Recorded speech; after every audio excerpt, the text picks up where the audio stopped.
They told us it was paradise, a mansion on the hills, endless parties, blonde bombshells in silk robes, and at the center of it all, a soft-spoken old man in a velvet bathrobe, smiling behind tinted glasses. He was called a genius, a liberator, a pioneer of sexual freedom. But behind the fantasy he sold to millions was a lie so dark, so twisted, it would make even his most loyal followers sick to their stomachs. Because what really happened inside the Playboy mansion wasn't glamorous. It wasn't sexy. It was trauma, packaged in lace and mascara. It was coercion, sold as consent. It was psychological warfare dressed up as female empowerment. And Holly Madison, she lived it. For years, she was the face of the dream, the main star of The Girls Next Door, America's guilty pleasure. Everyone thought she was lucky, jealous even.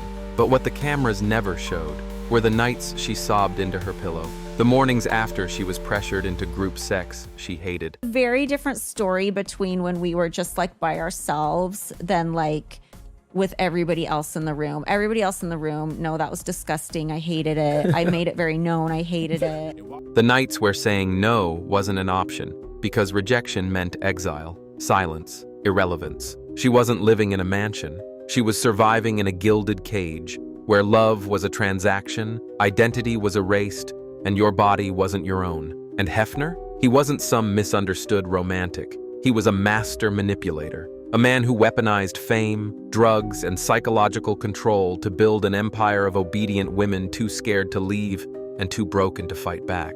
But no one wanted to hear that part of the story, because we were too busy laughing, watching, consuming.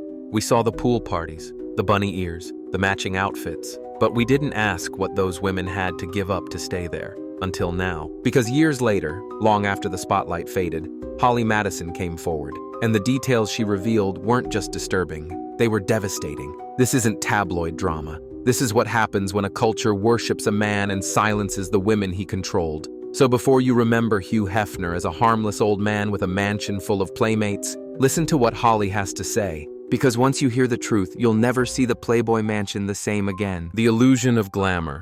When Holly Madison first walked through the mansion's gates. Hi, I'm Holly Madison, Playmate editor for Playboy magazine.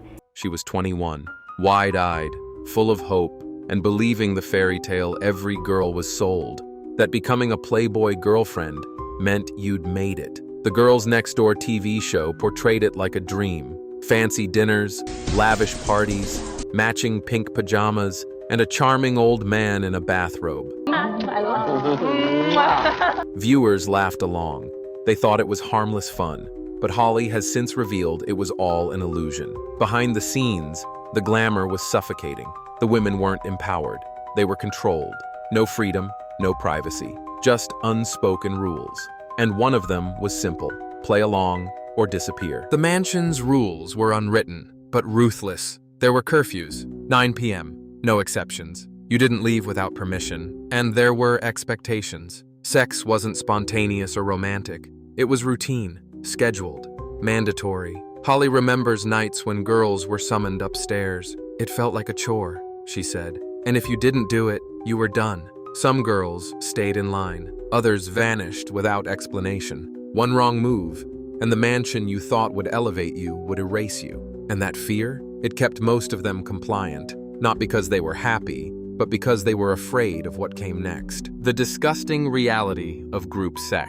When Holly Madison sat down for a podcast interview with Owen Thiele, no one expected her to be so blunt. But what she shared wasn't just shocking. It shattered the last remnants of Playboy's seductive fantasy. She said it clearly, without hesitation. Group sex? That was disgusting. I hated it. And yet, it happened. Night after night, week after week. The women didn't show up for pleasure. They showed up out of fear. Fear of losing their place. Fear of being replaced. Fear of being discarded like yesterday's centerfold. Holly said she made it known she hated it, but that didn't matter. You lived in this situation where you felt like you had zero control. Like you didn't know 100%. who was showing up, who was going to be in the bedroom the next day. And I just wanted to be prepared. Because in the Playboy mansion, consent wasn't about desire. It was about compliance. These weren't wild, consensual orgies. These were scheduled mechanical rituals, choreographed, dehumanizing, empty. The girls were expected to perform, to smile through it, to fake enjoyment while their souls were slowly breaking. Some of them cried after. Others just stared at the ceiling, emotionally gone. There were rules, unspoken, but enforced. You didn't refuse. You didn't resist. If you did, you were frozen out, cut off from the perks, the privileges, the protection. The environment wasn't erotic. It was predatory. Imagine being in a room where the most powerful man in your life expects you to degrade yourself, not just in front of him, but in front of others. Imagine knowing you'll be judged if you don't participate enthusiastically enough. Now imagine being told the whole world envies you. That's what made it so insidious. Holly said the group scenes were worse than anything else. It wasn't just sex. It was humiliation dressed up as acceptance. It was the price you paid to stay. And the more she spoke, the more obvious it became. The Playboy Mansion didn't celebrate women. It consumed them. The biggest trick Hefner ever pulled wasn't getting women into the mansion. It was convincing them they were lucky to be there. He preyed on young, insecure women, many of them with no families, no money, and no fame. He promised them the world, but what he gave them was a leash. You lose your identity in there, Holly admitted. I wasn't Holly anymore. I was just one of the girls. He isolated them from the world, made them dependent. Fame dangled like a carrot, but always out of reach unless you followed the rules. What looked like a glamorous lifestyle was actually a system of control. Grooming through fame and fear. Hugh Hefner didn't need chains to control the women in his mansion. He had something far more effective: dreams. He offered them fame, luxury, protection, but there was a catch. He would own their image, their schedule, and slowly, their minds. Holly Madison said it best: you lose your identity in there, but it wasn't an accident. It was part of the design. Most of the women were young, isolated, vulnerable. Many came from broken homes or chasing escape, and Hefner knew that. He weaponized their desperation. He didn't pick women who were already famous. He picked women who were hungry for it. Then he fed them just enough attention, just enough hope to keep them loyal. He used the brand, Playboy, as a carrot. Stardom, magazine covers, TV time. But those things didn't come for free. You had to earn them. And to earn them, you had to submit. The girls were told they were lucky, that millions of women would kill to be in their shoes. But those shoes came with shackles, unseen, unspoken, but brutally real. Want to go home for the weekend? No. Want to see your family? Not unless he says so. Want to pursue a career? Not unless it benefits him. Every move was monitored, every word scrutinized. Holly described it as a cult, and the comparison isn't dramatic. It's accurate. There was one voice, one leader, one vision, and if you questioned any of it, you were out. Not just out of the mansion, but out of the industry, out of relevance, out of everything. That's the part no one talks about. How Hefner used fear of vanishing to keep these women obedient. It wasn't just about sex. It was about power, domination, psychological erosion. The mansion was a machine, and the women? Replaceable parts. Beautiful, smiling, and completely disposable. And the worst part? We applauded it. We bought the magazines. We tuned in every week. We didn't realize we were watching a performance of control, rehearsed and mastered by a man who knew exactly how to break someone while making it look like he was giving them everything. Because in the Playboy Mansion, dreams didn't come true. They were used against you. Drugs, control, and the thigh openers. In the 2022 Secrets of Playboy documentary, the stories got even darker. Women recalled being offered quaaludes, what Hef called thigh openers. They weren't always asked. Sometimes they were just handed the pills at parties, a drink in one hand, a pill in the other. And once you were under the influence, consent became blurry, if it existed at all. The stories paint a picture of a man who built his empire not just on sex, but on compliance. And drugs were just one of the tools. Behind every smile in those photos was someone just trying to survive. The sex was robotic.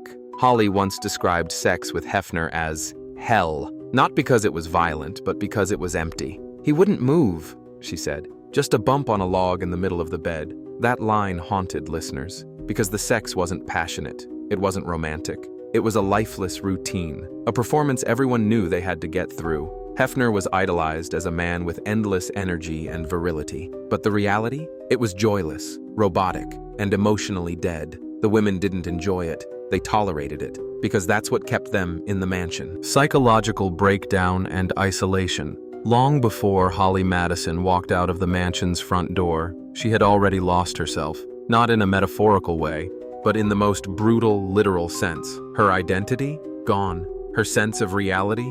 Distorted. Her emotions? Numbed by routine humiliation and psychological warfare. Because living in the Playboy mansion wasn't just physically confining, it was mentally dismantling. Holly wasn't allowed to express sadness, or anger, or fear. She had to smile, always smile, even when she felt herself dying inside. Over time, that fake smile became a mask she forgot how to remove. She described it as being trapped in a cult, one where you couldn't question, couldn't think, couldn't feel. Every moment revolved around pleasing one man, meeting one standard, surviving one more day without slipping up. It didn't matter if you were sick, or depressed, or falling apart.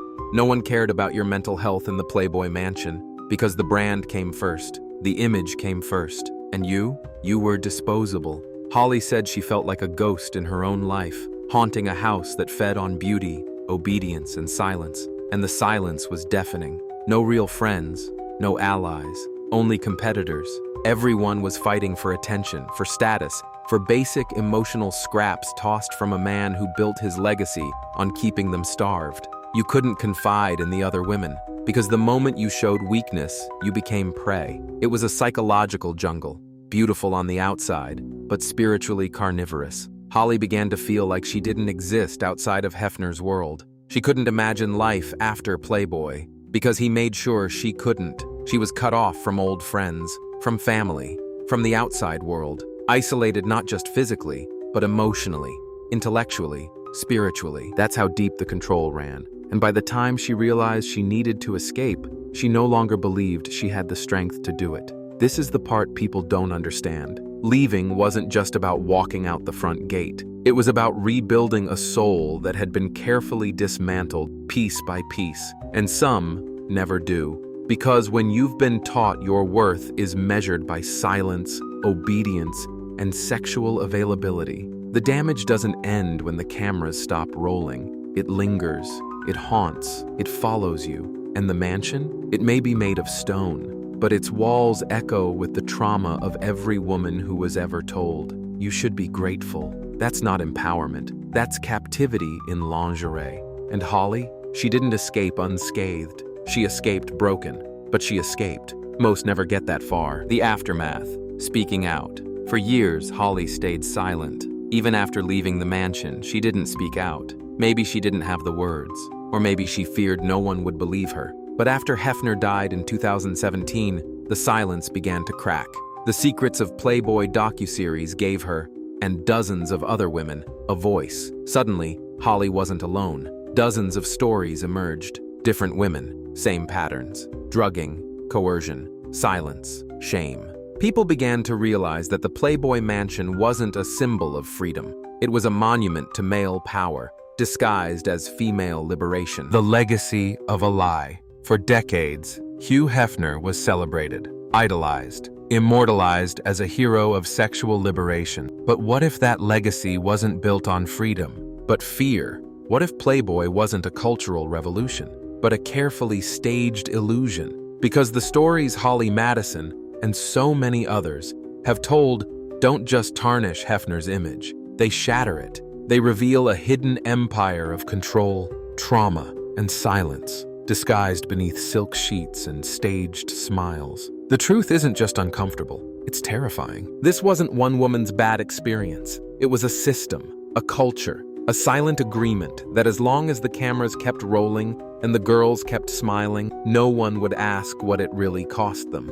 The Playboy mansion wasn't a dream home. It was a psychological maze where love was currency, consent was blurred, and trauma became routine. And while Hefner is gone, the myth he built still lingers. It's on magazine covers, in reruns, in pop culture nostalgia. But behind all of it is a darkness that refuses to be buried. Because the real legacy of Playboy isn't about liberation. It's about what happens when a man is given unchecked power and a society applauds him for using it. And maybe that's the most haunting part of all. So ask yourself, how many more illusions are we still celebrating? And how many more women are still trapped in cages, dressed like dreams? The truth is out now.